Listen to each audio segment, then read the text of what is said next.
You made your bed this morning, pulled the sheets tight, squared the pillows, stood back, and it looked clean. But let me ask you something you probably don't have a good answer to.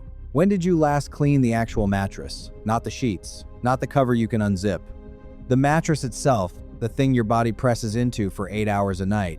For most people, the honest answer is never, not one time, and they've been sleeping on it for years. Let me tell you what's been quietly building up in there while you weren't looking, because once you know it, you can't unknow it.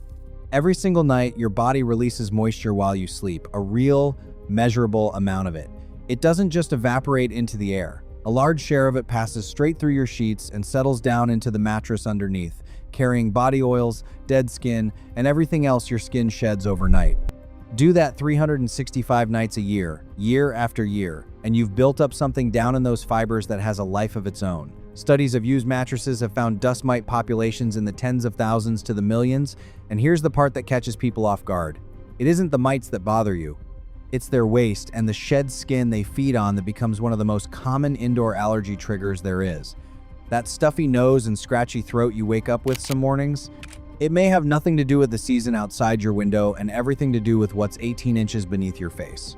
Today I'm going to show you how one plain brown bottle from your bathroom cabinet can pull that hidden buildup back out of the fabric, actually lift it out, not just cover the smell. But before I hand you the method, you need to understand why the things people normally reach for have never once gotten to the root of this.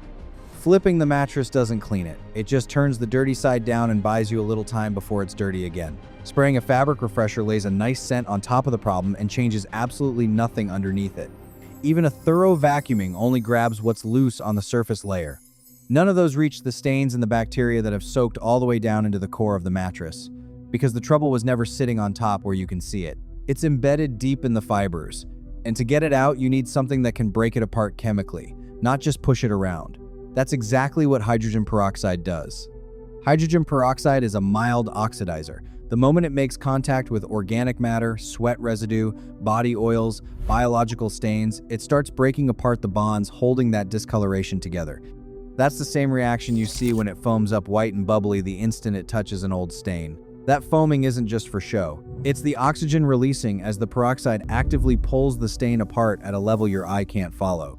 And while it's doing that, it's also mildly antimicrobial. So it isn't only lifting the discoloration, it's knocking back the bacteria that stain has been feeding all this time. Here's the mix. In a clean spray bottle, combine 1 cup of 3% hydrogen peroxide, the ordinary drugstore bottle, nothing stronger, with 1 tablespoon of dish soap and 2 tablespoons of baking soda.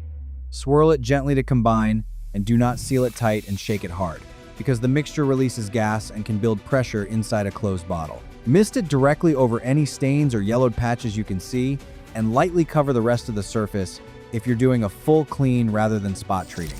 Now here's where I need you to slow down, because this is the exact point where most videos online lead you wrong. You'll see people telling you to grab the 12% salon strength peroxide because stronger works faster. Do not do that. 3% is the concentration made for contact with skin and fabric. Anything higher can bleach the color right out of your mattress cover and weaken the fibers.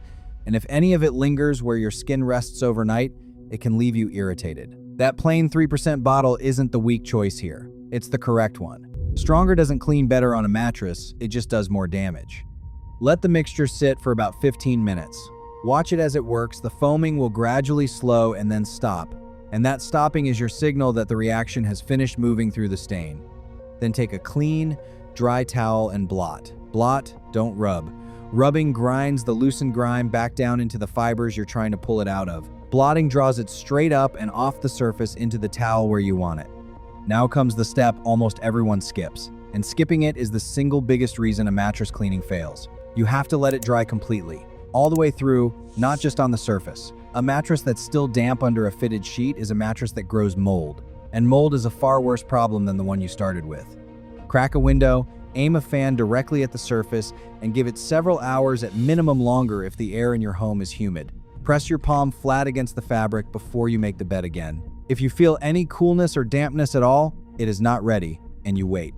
While it dries, put the drying time to work. Sprinkle a light, even layer of plain baking soda across the whole surface and leave it there for as long as the mattress needs to dry. Then vacuum it up with the upholstery attachment, moving slowly in overlapping passes. The baking soda pulls out the last of the moisture and odor the peroxide left behind, and the vacuum lifts away both the powder and the final traces of loosened grime in one pass. Now, I want to be straight with you about a few things, because you deserve the full picture and not just the parts that make this look easy. Hydrogen peroxide can lighten colored fabric. If your mattress cover has any color to it, test a small hidden spot first down in a corner near the tag, and check it after 10 minutes before you treat the whole thing. On a white or cream mattress, this rarely matters, but on darker fabric, it absolutely can. And keep your pets off the mattress until it is bone dry. A curious dog padding across a damp, freshly treated surface is not how you want this to end. Do this every few months, not every week. You are not scrubbing this mattress raw. You're maintaining something you spend roughly a third of your entire life lying on, and like most things worth doing properly, patience matters far more than force here.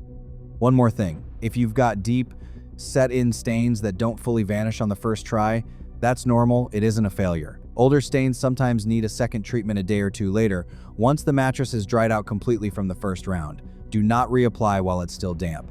All that does is dilute the mixture and undo the drying you already worked for. Let it dry, then go again. I still remember watching my mother haul mattresses and rugs out into the yard to beat the dust out of them in the open air, because that's how you cleaned before a machine did it for you. We didn't have half the products lining store shelves today. But the basics, oxidizing a stain, drying things fully, airing them out in the daylight, did the job then, and honestly, they still do it just as well now. Try this on your own mattress this weekend, and if you do, come back and tell me what showed up when you first ran a flashlight low across the surface before you started. I read every single comment. If you'd like the next old world trick most people have completely forgotten, go ahead and hit subscribe, because there is a lot more where this came from.